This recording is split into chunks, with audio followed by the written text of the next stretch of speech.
John's fixing to tell us about that, but Okay. I thought salt would kill Trichinidia. Well, that probably does, but I decided to go with PP or potassium permanganate because it also kills bacteria as well. If you have ulcer and things like that in your pond, it helps it. So, but yeah, one dose is all it takes. But it doesn't do anything to flukes. So you gotta. But it's that's very hard on your filter. So you gotta know what you're doing. Sandy, it's also very hard on your fish. Oh, It can. You don't know what you're So, doing. potassium permanganate, which is the purple. If you had that, you better have a bottle of hydrogen peroxide sitting right within a hand's reach. But you're saying PP is very much out of favor. Yeah. Did you say? Yeah. Because of new. Well, it's Well, not you your use- first choice.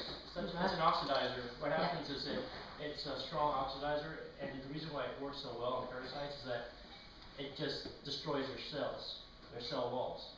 But in doing that, it can also destroy and damage your fish's gills. Yeah. Your Your gills. So I would stay away from it, but I had a choice. I had to do it because it was more emergency. Because if you dump that stuff in there and it burns the gills of your fish, it's too late. I don't care how much peroxide you pour in there, it's too late, right? It's irreversible, so you gotta know what you're doing. I did it just because it's an Whenever emergency. you treated your pond, how long did it stay purple? Mine, it only stayed less than 30 minutes. It's described, it should keep it in there for 4 to 6 hours. right. But Because my experience and Walker's experience has been that it goes brown.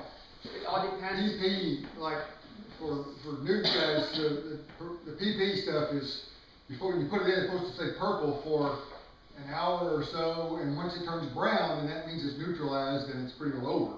Well, it all depends on how much stuff you have in your pond, organic material in your pond. The more you have it, the faster it will turn brown because it's oxidizing that stuff. Okay. So before you do it, what you would have to do is just make sure everything is clean, as clean as possible. You dump anything and pour it in there. Okay. But It's a scary thing. it's a dangerous stuff. No, I wouldn't recommend it. Yeah, I think you can avoid it.